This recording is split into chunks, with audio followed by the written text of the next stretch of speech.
جنات عدن يدخلونها ومن صلح من آبائهم وأزواجهم وذرياتهم والملائكة يدخلون عليهم من كل باب. Iaitu syurga yang kekal, yang mereka akan memasukinya bersama-sama orang-orang yang mengerjakan amal soleh dari ibu bapa mereka dan isteri-isteri mereka serta anak-anak mereka. Sedang malaikat-malaikat pula akan masuk kepada mereka dari tiap-tiap pintu. Surah Ar-Ra'd ayat 23.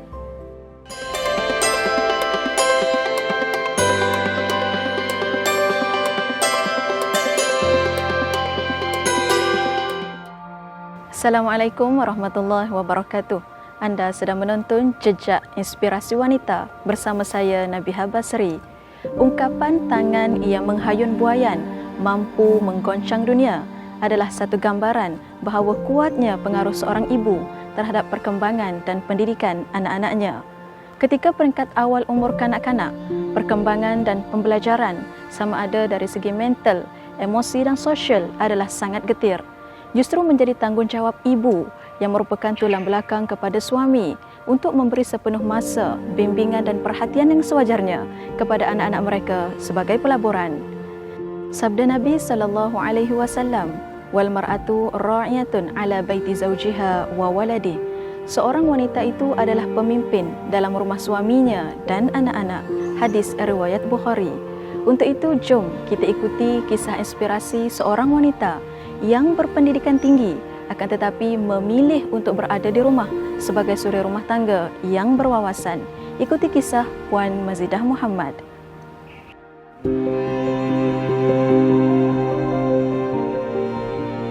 Puan Mazidah Muhammad mesra dengan panggilan Kak Dah, antara model kepimpinan wanita dalam rumah tangga. Berusia 47 tahun dan berasal dari kampung Tok Belian, Beris Kubur Besar, Bacok, Kelantan. Telah berkahwin pada tahun 2006 dan dikurniakan 7 orang cahaya mata, seorang lelaki dan 6 orang perempuan. Kak Dah merupakan graduan Sarjana Muda Bahasa Arab di Universiti Islam Antarabangsa Malaysia dan graduan Sarjana dalam bidang pendidikan lulusan Universiti Malaya. Pernah bekerja sebagai pensyarah dan kaunselor selama 6 tahun di Institut Teknologi Darul Naim atau kini dikenali College Teknologi Darul Naim. Juga pernah selama setahun berkhidmat sebagai penolong pengarah bahagian pembangunan wanita di Urustia Pembangunan Wanita, Belia dan Sukan Kerajaan Negeri Kelantan. Namun selepas berkahwin, Kak Dah nekat meninggalkan kerjaya luar untuk menjadi suri rumah sepenuh masa. Memang saya telah pun bertekad apabila setelah berumah tangga, memang saya telah bernekat untuk berhenti kerja, dan itulah yang saya buat immediately lepas berumah tangga tu. Saya terus buat surat peletakan jawatan dan terus ikut suami ke Tanjung Malim untuk bersama-sama suami sana membina keluarga di sana. Kak Dah bertemu jodoh dalam usia yang agak lewat, namun pengalaman beliau telah membuka mata masyarakat bahawa perkahwinan lewat bukanlah suatu halangan untuk meneruskan apa yang diciptakan. Saya adalah antara mereka yang kahwin lewat. Dulu semasa saya belajar, saya ideal. Saya letak calon-calon suami saya banyaklah. Antaranya ialah sangat ideal lah. Sangat ideal calon suami saya. Mesti dia seorang yang aktif dalam berjamaah, mesti dia seorang yang haraki, mesti dia seorang yang Islami. 1, 2, 3, mesti dia ada pendidikan tinggi.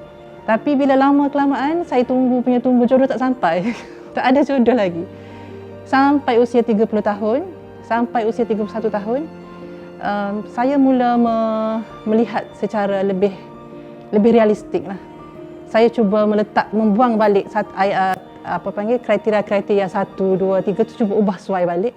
Saya hanya letak jika seorang lelaki tu dia adalah baik dari sudut din dia, Tak kira lah dia haraki ke tidak ke, tapi kalau din dia tu baik, saya akan terima.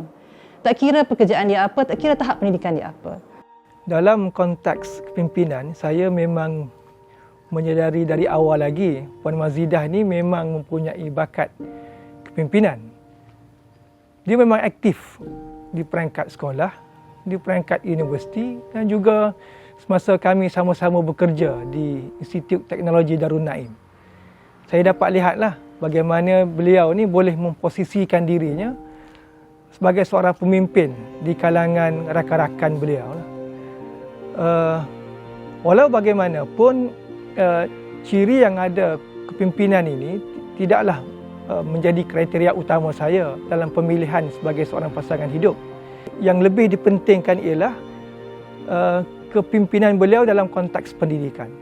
Walaupun saya semacam menyedari beliau juga semacam diberi harapan persiapan dalam konteks barisan kepimpinan di peringkat-peringkat tertentu, tapi beliau memilih untuk memfokuskan kehidupan beliau untuk pendidikan di peringkat anak-anak. Keseriusan Kak Dah bagi melihat pengislahan masyarakat diterjemahkan menerusi ketekunan beliau membantu suami dalam mendidik anak-anak bermula dari rumah. Rumah merupakan medan pentarbiahan ahli keluarga yang diberi nama Baitun Nur. Kami sepakat bahawa rumah tangga merupakan medan tarbiyah pendidikan yang paling utama. Medan pengislahan keluarga yang paling penting. Yang kadang-kadang kita ni sibuk berjuang di luar tapi kita tinggalkan rumah tangga kita. Sedangkan medan utama ialah rumah tangga. Kalau kita nak islah masyarakat, kita kena islah rumah tangga kita. Menjadi Muslim yang baik, membina keluarga Muslim yang baik, akhirnya akan membentuk masyarakat Muslim yang baik, akhirnya akan membentuk daulah Islam yang baik. Kita sibuk berjuang untuk membina daulah Islam, tapi kadang-kadang kita tidak sibuk untuk berjuang membina daulah Islam dalam rumah tangga kita. Sedangkan inilah medan terbaik, tidak ada orang pun boleh menghalang kita. Kita nak buat apa kat rumah tangga kita? Kita nak bina syariat mana? Kita nak implement syariat mana kat rumah tangga kita? Tidak ada orang boleh halang. Dan kitalah tuan dia, kitalah yang bina undang-undang itu, kitalah yang membentuk medan tersebut. Jadi atas dasar memahami hala tuju ini, kami sama-sama berbincang matlamat, falsafah, visi, misi secara bersama dan akhirnya terbina satu plan strategik Baitun Nur yang disepakati bersama. Terciptanya falsafah yang kami gantung di dinding untuk dilihat oleh semua ahli keluarga, visi misi yang dihayati bersama, dan inilah medan perjuangan kami dengan tidak menafikan bahawa medan di luar itu sangat penting, tetapi medan utamanya adalah di rumah. Saya dan Puan Mazidah ini percaya bahawa peranan seorang wanita yang hakiki ialah mendidik anak-anak. Kami berhasrat untuk melahirkan manusia-manusia yang hebat. Saya ambil satu contoh ya. Kelantan telah dianugerahkan seorang pemimpin wanita yang hebat ya, pimpinan di bawah Esko Datuk Hajah Mumtaz. Kami sentiasa berbincang alangkah bagusnya kalau kita ada ramai lagi kualiti-kualiti sebegini. Kita perlukan 10 hingga 15 orang yang mempunyai kualiti yang sama. Dan kami bercita-cita untuk melahirkan orang-orang seperti beliau ini. Sebab itulah saya memikirkan bahawa kepimpinan bagi seorang wanita ini ialah mereka menjadi Rabbatul Bait, memimpin rumah tangga dengan memberi fokus kepada mendidik generasi yang hebat. Apabila selesai peranan ini, mereka seterusnya boleh berperanan selepas itu di peringkat masyarakatnya seterusnya. Inilah Baitun Nur, kediaman Baitun Nur yang dimula didiami pada 1 Februari 2015. Dan falsafah misi visi itu adalah bukan bersekali dengan kediaman ni. Dia apabila kami dah kahwin tu dia terbinanya falsafah tersebut. Falsafah Baitun Nur adalah berpaksikan kepada surah At-Tahrim ayat 6, Bismillahirrahmanirrahim. Ya ayyuhalladzina amanu qu anfusakum wa ahlikum nara. Wahai orang yang beriman, jagalah qu anfusakum, diri kamu wa ahlikum dan keluarga kamu daripada api neraka. Daripada falsafah ini, kita mencipta misi, visi untuk menjadi pusat pentadbiran, pengislahan dan juga timbulnya tema Baitun Nur. Dulu Baitun Nur tema dia Baiti Jannati, kemudian semenjak tahun lepas kita mengubah tema kepada Bersama di Syurga. Iaitu kita nak semua anak-anak saya, anak-anak sendiri merasa bahawa kita nanti akan bersama di syurga. Kalau anak-anak contohnya apa kehebatan bila kita buat, apa kesan bila kita buat tema. Contohnya lah bila anak-anak bertengkar, dia kata, kan nak bersama di syurga nanti? Jangan balah nanti nak bersama di syurga. Jadi dia sentiasa bawa tema tu. Tema tu adalah jis kepada falsafah. Jadi kalau dia buat apa-apa yang tak betul, dia kata, ni tak boleh masuk syurga ni. Nanti tak boleh bersama di syurga. Jangan buat macam ni, nanti abah tak boleh masuk syurga. Jadi kita nak bersama di syurga. Jadi tema ni dia jadi sebati dengan anak-anak, iaitu bersama di syurga. Inilah Baitun Nur yang menjadi medan saya sekarang. Sebagaimana yang saya cakap sebelum ni, saya sudah pun ambil keputusan untuk berhenti kerja tu sebelum kahwin lagi lah. Sebelum kahwin tu memang ada confuse. Betul ke aku nak berhenti kerja ni? Betul ke Mazidah? Kalau saya cakap kat kawan-kawan, Mazidah, Kak Dah awak nak berhenti kerja? Sampai mengenali saya lah. Boleh kau duduk rumah? Dia kenal saya macam mana saya ni seorang yang sangat. Kalau masa kerja tu saya biasa pergi pukul 8 pagi, balik pukul 10 malam. Terlibat dengan usaha pelajar dan sebagainya. Macam mana awak duduk rumah, jadi rumah? Yang memang semua orang akan terkejut bila saya cakap saya nak berhenti kerja. Dan saya pun confused sebenarnya. Tapi bila kita nak dengan keadaan confused, yakin tak yakin, saya buat surat berhenti kerja, saya ikut suami ke Tanjung Malim, memang saya ada cabaran dalaman. Saya nak berhenti kerja, memang saya tidak ada sebarang tentangan pun daripada keluarga mak ayah. Sebab mak ayah memang daripada kecil lagi dia cakap belajar tu untuk ilmu, bukan untuk kerja makan gaji. Jadi bagi dia bekerja ke tak bekerja ke tak ada masalah. Tapi bila saya kata, Mek, ayah dah nak berhenti kerja, Hisham suruh ikut dia. Tak apa, tak suami pergi je lah. Itu je. Jadi saya tak ada tentangan pun daripada ibu dan ayah. Tak ada pun kata, rugilah, dulu ayah bayar duit banyak-banyak nak berhenti kerja tiba-tiba. Tapi kawan-kawan lain, Kak Dah betul kau duduk rumah ni. Challenge, sabarlah Kak Dah duduk rumah. Jadi bila saya pergi ke Tanjung Malim, memang satu cabaran yang sangat hebat. Suami pergi kerja, kita tempat baru, tak ada kenderaan, yang ada hanya sebuah kereta dia bawa pergi kerja, saya hanya ada motor. Saya memang masa belajar dulu memang saya ni agak minah motor jugalah, biasa bawa ke KL motor. Bawa motor tu lah pergi ke kedai runcit ke depan, boring-boring, tengok dinding, tengok komputer, tengok apa, menangis, tunggu suami balik, memang stres. Masa tu saya pun lepas saya mengandung. Tak ada aktiviti apa-apa. Malam-malam pergi program dengan surau, program-program surau, budaya-budaya di sana. Memang stres lah. Tetapi setelah saya cuba, suami pun cuba bagi semangat, cuba bimbing saya untuk menulis, cuba merancang bersama saya penulisan pertama. Di saat saya mengandung anak pertama, dia plan untuk saya menulis buku pertama. Dia kata, baik kita rancang penulisan buku yang kita nak guna. Kita buat satu kurikulum untuk mendidik anak-anak 0 hingga 4 tahun sebab kita yakin bahawa saya berhenti kerja ni sebab atas asas keyakinan 0 hingga 4 tahun pertama anak-anak itu adalah lebih penting daripada 4 tahun di universiti. Sebab 4 tahun pertama inilah dia membentuk identiti dia membentuk pribadi dia, dan kajian menunjukkan bahawa personaliti anak ni terbentuk 6 tahun pertama terbentuk. Dan di 6 tahun pertama itulah ibu-ibu muda ni konflik dengan kerjaya. Anak-anak banyak di taska, balik rumah penat, tidur, kemudian hantar ke bibi ataupun taska. Jadi saat itulah. Jadi masa tu alhamdulillah akhirnya saya cuba libatkan diri dengan jemaah kampus UPSI, cuba libatkan diri dengan program-program pelajar UPSI masa tu.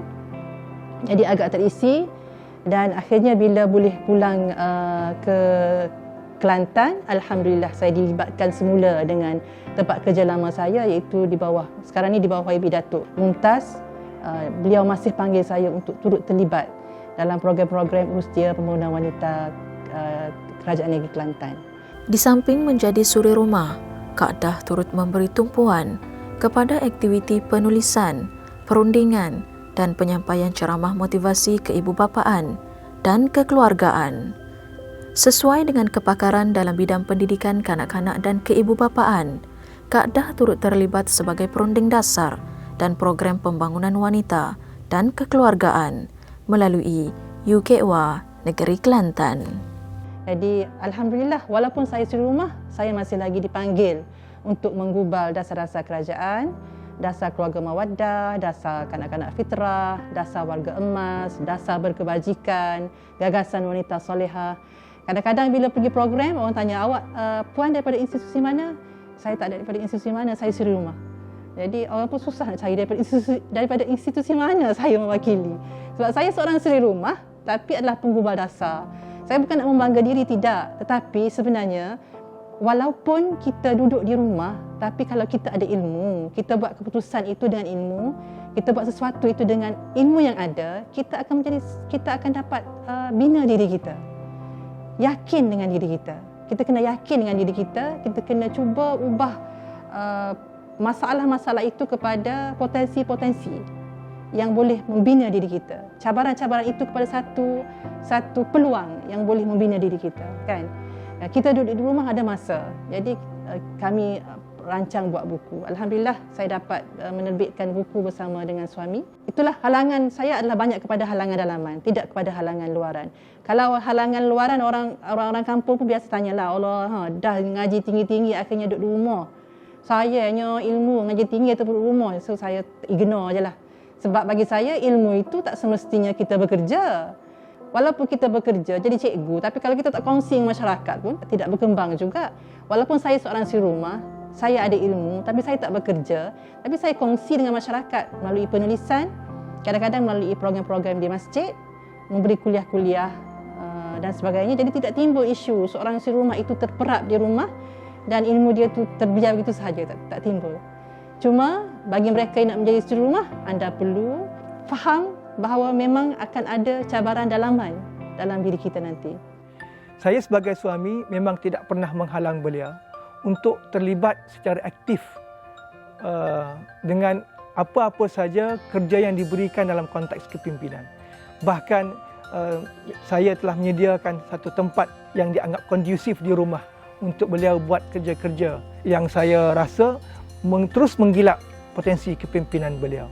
Tetapi beliau sendiri yang memilih pada saat dan ketika ini untuk memberi fokus kepada pendidikan anak-anak. Walaupun agak sibuk menguruskan rumah tangga dan anak-anak, namun Kak Dah masih sempat mencari masa dan peluang untuk menulis buku dan turut aktif berkongsi di media sosial.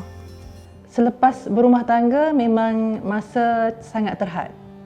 Memang saya akui benar kata-kata seorang sahabat bila dia pergi ziarah saya bila saya bersalin anak pertama. Dia kata, tahniah Dah anak pertama dan ucaplah selamat tinggal kepada masa rehatmu. Memang saya susah nak cari masa untuk menulis. Biasanya saya menulis, sekarang ni kalau saya nak menulis, saya kena tidurkan anak-anak dulu dan saya kena bangun dalam pukul 2 pagi, saya tidur balik pukul 4 pagi. Itulah rutin menulis saya. Sebab itu kadang-kadang masa yang sangat terhad itu menyebabkan saya banyak menggunakan platform Facebook sekarang ni, menulis aktiviti-aktiviti bersama anak-anak untuk dikongsi bersama dalam Facebook kerana ia lebih ringkas, cepat, menulis catatan di handset bila-bila masa sahaja. Di samping itu, Kak Dah juga begitu kreatif dalam usaha mengoptimumkan perkembangan pembelajaran dan kemahiran anak-anak di Baitun Nur.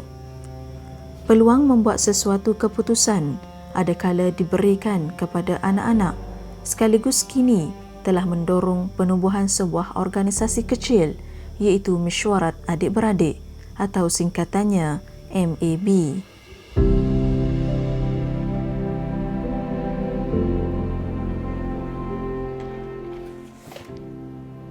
Di Baitun Nur ada sebuah organisasi yang dinamakan MAB. MAB merupakan singkatan kepada Mesyuarat Adik-Beradik yang ditubuhkan pada Jun 2020 pada musim PKP. Idea MAB adalah daripada saya sendiri. MAB diadakan bertujuan untuk menyelesaikan masalah walaupun dari sekecil-kecil masalah dan juga untuk membincangkan aktiviti-aktiviti yang berfaedah untuk diisi pada waktu lapang. Saya rasa mudahlah dengan ada MAB ni sebab kami dapat membincangkan masalah-masalah yang berada dalam rumah ini. Contohnya pembahagian tugas, dan kami dapat isi masa lapang semasa cuti ini dengan aktiviti-aktiviti yang berfaedah. Antaranya ada pertandingan masak, pertandingan melukis poster, pertandingan multimedia dan banyak lagi lah. Saya sebagai setiausaha MAB, tugas saya untuk mencatat maklumat mesyuarat. Antara catatan saya ialah cadangan aktiviti adik-beradik semasa cuti sekolah. Kewujudan MAB ternyata sangat unik. Keakraban hubungan adik-beradik terserlah di Baitun Nur menerusi pelbagai aktiviti, pengisian dan budaya membuat keputusan bersama. Justru pengaruh ibu cukup penting bagi memastikan idea seumpama ini mampu diteladani oleh setiap institusi keluarga. 0 hingga 6 tahun ini adalah peringkat yang sangat getih dalam pendidikan anak-anak. Jadi di saat ini kita perlu merancang untuk pendidikan anak-anak dengan terbaik. Saya bukan nak menyeru semua ibu-ibu supaya berhenti kerja, menjadi suri rumah semacam saya, tidak. Tapi jika anda memilih untuk bekerja, anda kena merancang bagaimana mendidik anak-anak dalam keadaan kita bekerja. Kita kena prihatin dengan pemilihan tadika, kita kena prihatin dengan pemilihan bibik kita. Kita kena guna konsep at-tarbiyatu ala aidikum faqat. Pendidikan itu mesti di tangan kita. Kita yang menentukan. Kita kena buat pendidikan itu macam remote control. Remote itu mesti di tangan kita. Tak boleh serah pada anak-anak. Kita yang menentukan channel mana yang dia nak. Jadi di peringkat ini saya nak ibu bapa lebih mementingkan pendidikan anak-anak. Tak kiralah dia seorang suri rumah ataupun dia seorang yang bekerja. Mama ni seorang yang baik. Saya suka bila Mama tak bekerja sebab Mama selalu berada di sisi kami untuk mengajar kami Al-Quran, mengajar kami membaca, hantar kami ke sekolah, ke tadika. Mama kami ni sangat hebat. Saya sayang Mama. Saya sebagai rumusannya, saya bangga beliau sebagai seorang suri rumah tetapi masih lagi berpeluang dan aktif memberi sumbangan kepada pelbagai peringkat di peringkat kampung ini, di peringkat daerah dan juga di peringkat negeri. Ibu yang hebat pasti melahirkan anak-anak yang hebat. Untuk memiliki anak-anak yang hebat, perancangan dan didikan perlulah bermula dari awal. Kata Syekh Dr. Abdullah Nasih Ulwan dalam kitabnya Tarbiyatul Aulad, pendidikan awal anak-anak adalah bermula saat bayi di dalam kandungan ibu. Puan Mazidah Muhammad merupakan model wanita berkepimpinan dalam rumah tangga. Beliau benar-benar mempraktikkan ilmu pendidikan awal anak-anak. Ianya wajar dicontohi oleh para ibu dan wanita di luar sana demi melahirkan anak-anak generasi khairah ummah. Akhir kata, wanitalah pencetus rumah dan pencetus ummah yang menjadi tonggak kesejahteraan diri, keluarga dan masyarakat. Sekian daripada saya Nabihah Basri, Jejak Inspirasi Wanita. Assalamualaikum warahmatullahi wabarakatuh.